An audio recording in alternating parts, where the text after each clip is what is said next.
everyone. So today I'm going to take you through my cleansing routine for my hyperpigmentation. I'm using a product called Cyspera, which is a Swiss product. If you've got hyperpigmentation, I have no doubt that you must have heard of Cyspera. This is what Cyspera looks like. Bear with me with the light, and it's incredibly sunny outside, but I just can't get the right light balance, so you have to bear with me. If you can't see me so well, I hope you can hear me perfectly. So Cyspera is making a lot of waves at the moment with regards to hyperpigmentation. Because I make and sell African black soap, lots of people would always ask me if African black soap is ideal to use for correcting hyperpigmentation. As much as I'm a big advocate for African black soap, I would never encourage anyone that's struggling with hyperpigmentation to rely on African black soap to reverse your hyperpigmentation.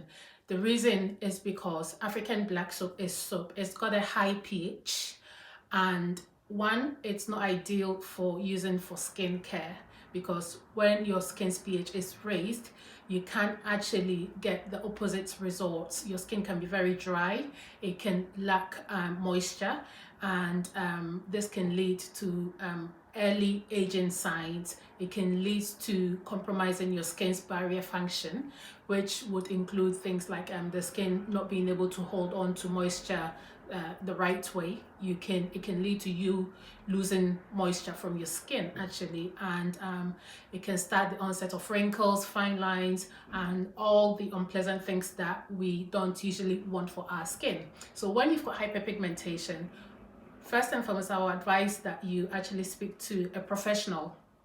None of the videos on YouTube would work, using things like lemon and turmeric doesn't work. If anything, they do the opposite. Lemon actually would cause your skin to be photosensitive, which means that it would burn easily. Turmeric on its own is not going to get rid of hyperpigmentation, I'm afraid. So if you've got hyperpigmentation and you're struggling with this and you want to get rid of it, the only way is to speak to a professional, get a professional on board to assist you, because different things will cause different levels of inflammation for different people. So you need a professional like a dermatologist or an esthetician who understands how skin functions, who understands that hyperpigmentation is something that comes about when your skin is actually trying to protect itself, because when our skin is trying to protect itself, it produces certain hormones, and one of these is melanin, which is an antioxidant, which its aim is to protect your skin. So when a lot of melanin is produced in an area, it is what manifests as hyperpigmentation for us black people, and a lot of people don't like this. Everybody likes uniformed skin. So what causes hyperpigmentation will differ from person to person. For some people are actually born with spots of hyperpigmentation. Some people would develop it as a result of using certain chemicals on their skin. Some people can develop it as a result of their hormones being imbalanced. So most especially for a lot of women during pregnancy, they would develop melasma for the first time ever in their lives, and melasma can remain melasma or encourage hyperpigmentation to occur. Hyperpigmentation sometimes can be reversed, but unfortunately in some instances it cannot be reversed. So my own experience with hyperpigmentation, which I've had for about 9 years now,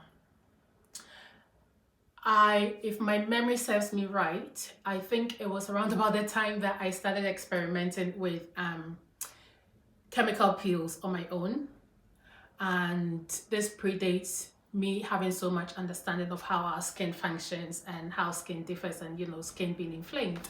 So I used to do chemical peels at home, had no knowledge of chemical peels and the appropriate way to use them. And also being black, I felt like I didn't have a need for sunscreen. So I used to peel my skin without ever using sun protection. So this is how my hyperpigmentation started. And once I developed hyperpigmentation, I tried a lot of means to get rid of it. And all those things that I resorted to were actually the things that actually made it get out of hand. So over the years, I've used so many treatments, as, as you can imagine. In fact, my own experiences with acne and hyperpigmentation is what led me to train as a beauty therapist or a cosmetologist, depending wherever you are in the world, or as an esthetician. So this is a fight that I'm still battling, and I've used so many different things. I will talk you through all the different things I've used over time, but today I'm just doing a review of Cyspera, because Cyspera is quite big on social media at the moment. Everybody's talking about it. There are people reviewing it who actually never had hyperpigmentation, but in my case, I did have hyperpigmentation. I hope my lighting is good enough that you can see. So I had a lot of hyperpigmentation where when I would take pictures, you would see them much more. So I think what I'll do is I'll find a picture, an old picture where my hyperpigmentation shows a bit more, and just to post it next to this video so that you have a good idea of what I'm talking about. I've been using Cyspera since December 2020. So I've been using it for 4 months now. We're in April 2021, and I'm on my second bottle or tube. Right, so how Cyspera is designed is Cyspera, the chief ingredient in Cyspera is called Cysteamine, and Cysteamine is an ingredient that was discovered in the lab by a doctor several years ago who did some experiments where he even injected it into a black goldfish, and the pigment of the black goldfish lightened. So this is how Cyspera was discovered. Cysteamine was discovered. So cysteamine is not just in Cyspera, it's also in other products as well. Usually my clients would say to me that they're using products from The Ordinary, for instance, to remove their hyperpigmentation. There are different levels of hyperpigmentation. If you've got severe hyperpigmentation, then a lot of the home use products are not really going to give you the sort of results that you're hoping for.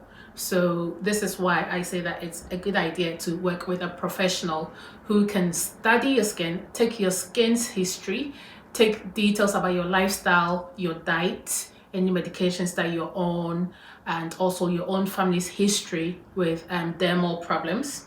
And then with all this information, your professional and yourself can decide, and also depending on your budget, because Cyspera in the UK cost almost £140, 139 plus postage. It was about £150. So you know, budget does play into this, and this is an area where I always kind of get a little stuck when I speak to my own clients, because I've got a lot of ideas of products that can help people, but when you sit down with someone and you take in a lot of their information, including their financial abilities, and they can't afford the very product that can help them, that always poses as a barrier. That always makes it hard, because you know, when people have got skincare concerns, it's major for everybody. It's major. And yet if they have financial blocks, then it just makes it very hard for the whole procedure to work. I'm loving and hating a little bit Cyspera. I mean, if you ask me to rate Cyspera, I've been using it for 4 months, and the results I've got is good, but I haven't got the full results I want, because I want to get rid of this. You know, I don't know if you've ever seen that image of what's her name? Lady in Scandal. Oh, I can't believe I can't remember. Well, it's, you know, when you've got a word on the tip of your tongue but it's just not coming out, so we just call her Lady in Scandal, and it's probably best for copyright issues, because I just don't want anyone to complain about this video. This video is important to me. I don't want anyone to complain and then it gets taken down, so let's just refer to her as Lady in Scandal. She's got leading role, right? There's this picture of her, of how her skin used to look, where she had hyperpigmentation, and if you look at this picture, you would think that when your skin is like that, you will never get results. I have worked with people for them to get results, so I know that you know, most hyperpigmentation can be reversed. The only instances where people's hyperpigmentation can't be completely reversed are what I find predominantly. This is mostly in Asian clients, and this is it's not an area that I'm very well versed in. For some reason, because I live in London and I deal with mostly Caucasian and black skin, I'm more familiar with Caucasian and black skin, and then I've got a few Asian clientele, but what I do with them is mostly brow work and lash work and other treatments. So I'm not so well versed in Asian skin, so I wouldn't be able to answer so much in depth why there is usually a lot of hyperpigmentation in the Asian population that can be very hard to reverse. But with black skin, I know black skin. I think dealing with hyperpigmentation in Caucasian skin, it's easy. It's very, very easy. Much, much easier compared to when you're trying to reverse hyperpigmentation in black skin. With black skin, the way our skin is designed is that our body needs to produce melanin to protect the skin. So where the body is concerned, it's doing the right thing. You know, when you get a cut or the body feels any form of trauma, it just produces a lot more melanin to protect that particular area. And the result is, you know, people having patchy skin, which maybe it's about time we celebrated, because there's nothing that some of us can do about this. When I get a cut, I become obsessed with it because my cuts always heal darker. I become very obsessed with it because I work with skin and I give people guidance about their skin. For me, it's almost it's so important that, you know, my cuts heal appropriately, because you don't want people to say, if you know the medicine or the remedy, then why haven't you used it yourself? So when I get cuts, I do become a bit obsessive and pedantic about how it heals. Right, so going back to Cyspera, I've been using it 4 months now. I wish that it would have gotten rid of more hyperpigmentation than it has, but I'm also happy. I think this is going to be one of those situations where I need to exercise a lot of patience. This is month 4, so I imagine that I need to be on Cyspera for about a year. The recommendation is, you know, your first tube, which lasts around about 12 to 16 weeks, you're supposed to use it every single day. Apply it on for 15 minutes and then you remove it.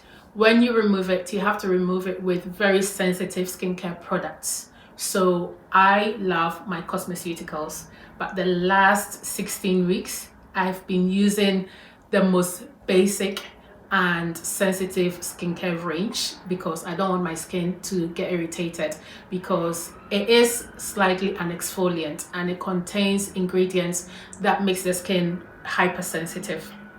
So this can lead to the skin easily burning. And with regards to the skin burning, it's not just the sun that people need to be aware of. You know, these days we spend a lot of, especially between 2020 and 2021, we've spent a lot of time indoors. We've been surrounded by a lot of indoor lighting. We spend a lot of time on Zooms and, you know, other video communications. So our laptops, a lot of indoor lightings all emit LED light. And these LED lights do emit some amount of UV. It's nothing compared to, you know, standing in the sun without sunscreen, but it does. Even our mobile phones, you know, so usually some people would have hyperpigmentation along the side of the face where they hold their mobile phone. So even our mobile phones do emit some amount, tiny, but of course, if you're constantly being exposed, then it does build up, right? Okay, so we're surrounded by a lot of gadgets at home that is emitting a lot of UV radiation, so you need to be quite careful about this and be a bit more conscious about this. So right, I'm going to be quick now because my phone's battery is running out now. So I'm going to put Cyspera on. Because I'm in my month 4, I'm only putting it on every other day. So I'm just going to talk you through how I put it on. I always tie my hair away from my face. I've also got micropigmentation on my brows. And one thing with micropigmentation is that you need to be careful about exfoliating the pigment out of your skin. So when I put it on, I'm always careful not to let it touch my my micropigmentation. Right, so always take my earrings off. Take 4 pumps.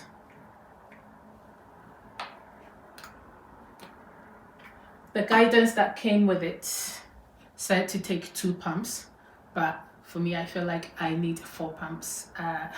2 is not enough. Right, okay, so I would usually do this in the mirror, but I don't have access to, well, I do have a few mirrors in my beauty room, but they're not to hand. But I've got a fair idea where my hyperpigmentation is. So put it directly over the areas with the hyperpigmentation and leave it on for 15 minutes. And I do this every other day, so I do it every 3rd day because I've been using Cyspera for 4 weeks now. I do have some hyperpigmentation on my forehead, so I do put some on my forehead, but this is a secondary area. This is not my main focus area. My main focus area is the temples going down to the sides of my cheek. The reason why I tie my hair back is because I don't want any of the products to get into my hair.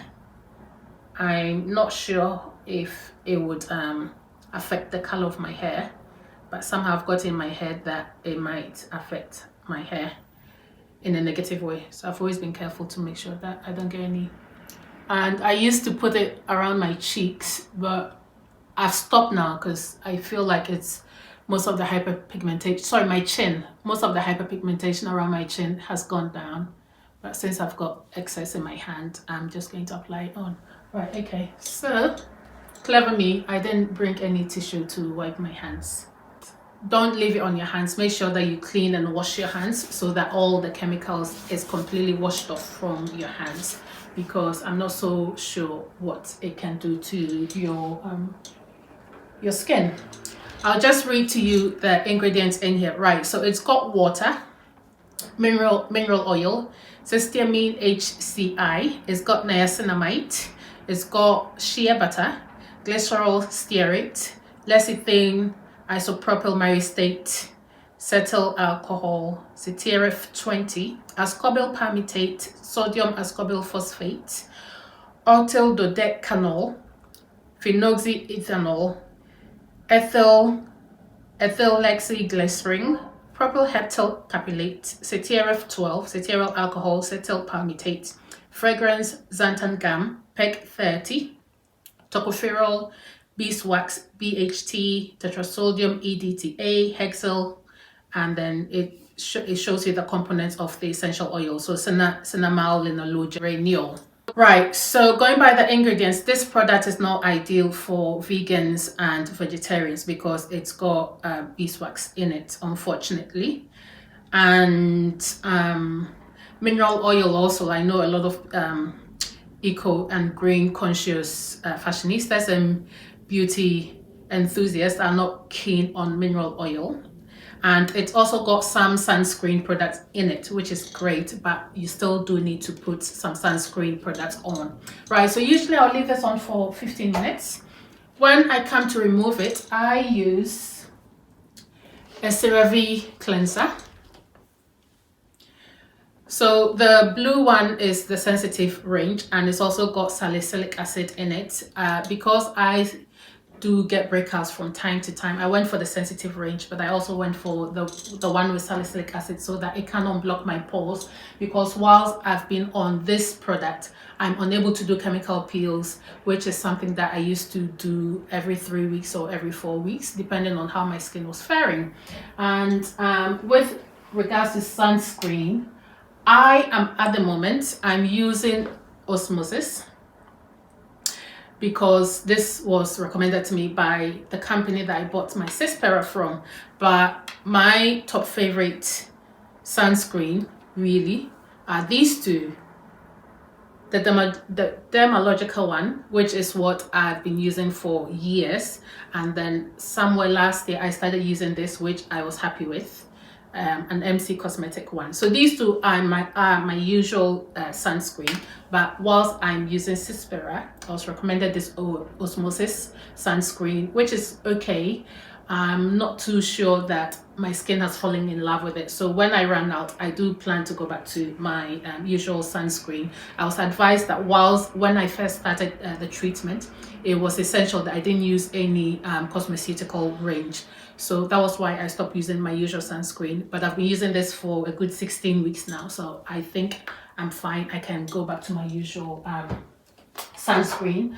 I also wanted to say to you guys that before using Cyspera, I have had a lot of experience with various chemical peels, including some of the mesoaesthetic range. You know, like these two are some incredibly powerful peels, and they still didn't give me the results I'm desperate for. I would, in a different video, do a video on all the chemical peels that I have done over the years. Right, now when I remove the Cyspera from my face, what I usually do is moisturize my skin with a CeraVe moisturizer. The first 12 weeks, I was strictly using the CeraVe moisturizer, but I love oil on my skin. So what I started doing after 12 weeks was every other day, I would use pure vitamin E oil because my skin just loves oil and I just miss that. So every 2 or 3 days, I would just use vitamin E oil. So I'm using very simple skincare products whilst I'm on the Cyspera treatment. Not using any cosmeceuticals because this is not encouraged, because most cosmeceuticals tend to include ingredients like retinol and vitamin C and some BHA and some AHAs, which all exfoliates the skin. And the Cyspera is slightly exfoliating, and then also we're trying to teach the skin to not go into overdrive producing too much melanin. So it's not ideal to combine it with any product that's going to exfoliate the skin and communicate to the skin that there is, you know, some excess exfoliation happening to the skin, so the skin needs to produce more antioxidant, more melanin to protect itself. Right guys, so this is my 4-month review. I'm going to keep you updated. I think maybe I'll do another review in about 3 months time, so that you have an idea where I'm at in my Cyspera journey. I'm going to end here. So remember, and this is coming from someone that makes African black soap to sell, and I do want people to buy my black soap, but if you've got hyperpigmentation, African black soap is not the right thing to use to get rid of your hyperpigmentation or reduce how visible your hyperpigmentation is. You need the assistance of a professional to choose a product. At the moment, you can only get Cyspera from doctors and certain types of estheticians, and you have to go through a rigorous consultation before they would prescribe it for you. I'm in the UK, and because I wanted mine during the lockdown, I was able to do a consultation with the website, and they shipped it out to me very quickly. If you want any assistance with this, feel free to shoot me a message and I will give you some more information. Right guys, take care of yourselves. I'm going to end here and I hope I'll catch you again soon. Take care. Bye.